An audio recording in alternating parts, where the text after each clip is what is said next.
Ministri ose çdo ministër i qeverisë greke është i mirë pritur. Ne jemi në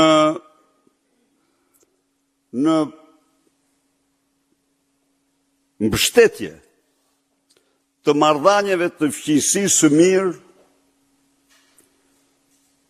të bashkëpunimit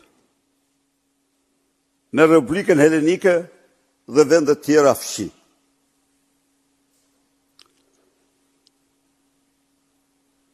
Problemi me cilën vjen, për të cilin duket se vjen Zoti Dendia, është problemi i marrëveshjes së detit.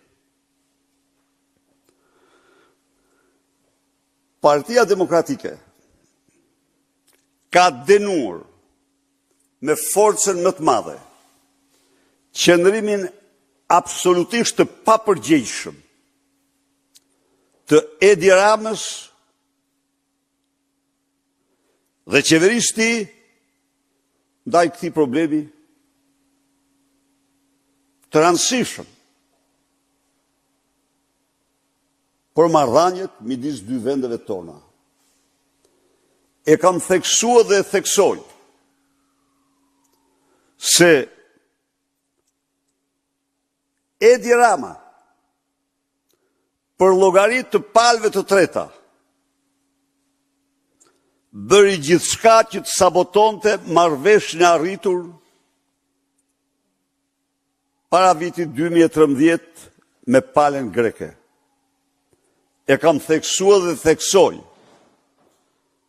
E kam theksuar dhe theksoj se ajo ishte një marrëveshje ku të dy palët fitonin. Ishte win-win marrëveshje. Tani, prisa shumë çfarë bëri Edi Rama? Në vend se ta vazhdonte aty ku e lap, me palën greke, pasi erëzoi gjykata kushtetuese në mënyrë absolute në kundërshtim me interesin kombëtar të Shqipërisë, dhe e faktoi shumë thjesht këtë. Pasi erëzoi gjykata kushtetuese, pala greke kërkoi rinegocim. Unë u thash atyre që nuk bëj rinegocim ma. Arritëm ku arritëm, tani me qenë se kushtetuta e Shqipërisë përcakton se ligji ndërkombëtar prevalon mbi ligjin kombëtar, çka do thot vendimet e gjykatave ndërkombëtare prevalojnë mbi vendimet e gjykatave kombëtare, urdhëroni ta dërgojmë në gjykatën e Hagës, gjykatën e Detit. Fillimisht hezituar, por pastaj e pranuan dhe ju i falënderoj që e pranuan. E drejt, ketë drejt. Dhe e lam që atë marrëveshje ta çonim në gjykatën e Hagës. Ku ishte avantazhi, ta themi tani, i Shqipërisë? Avantazhi i Shqipërisë ishte se Greqia kishte negociuar marrëveshjen duke i njohur vetes 6 kilometra ujëra territoriale. Greqia, në përputhje me traktatin e Monkloes, e Detit, mund të njihte vetes kur të donte 12 kilometra ujëra territoriale. Greqia firmosi marrëveshjen me Shqipërinë bazuar në atë ligj që kishte, në cilën kishte shpallur vetes të drejtën për 6 kilometra ujëra territoriale.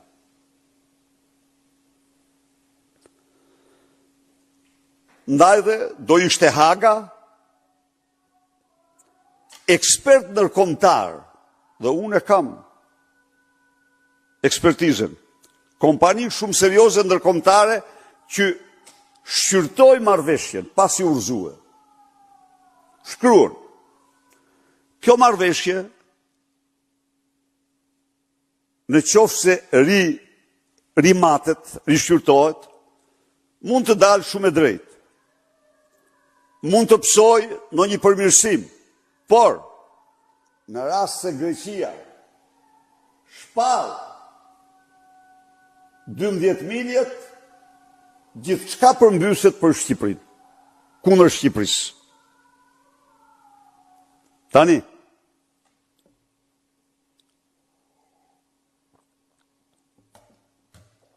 autoritetet greke duhet ta pranojmë këtu me një eksperiencë jashtëzakonshme në problemet e kufive detar, sepse kanë një 3000 kilometra, kanë të pafund, thash e pranojnë që të shkojnë në kuadrin e marrëveshjes pa ndryshuar,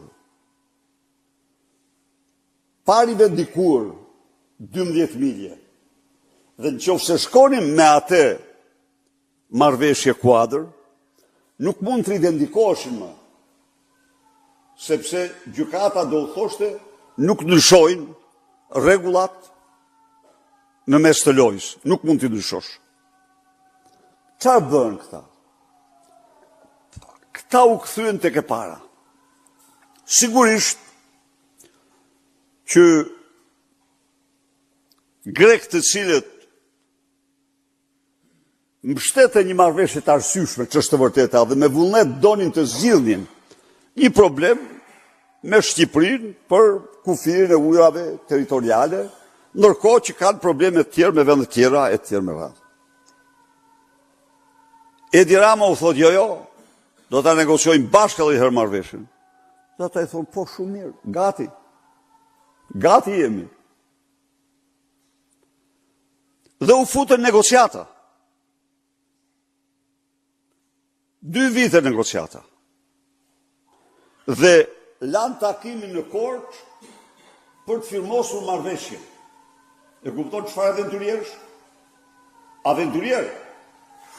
Ndërkohë, presidenti i Republikës u thotë që jo, thotë, ajo marrëveshje s'mund të firmoset kurrë. Pse? Pse? Sepse gjykata kushtetuese urdhëron që në praktikën që do ndiqet për përcaktimin e kufive detar, do përdoret metoda e proporcionalitetit. Dhe marrëveshja që kishin negociuar këta nuk bazohej në këtë metodë.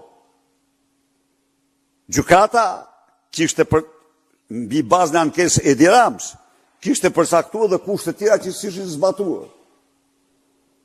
Kocias, që erdhi në Korçë për siglos, pa që kishte bënte me një bandë të papërgjegjshme,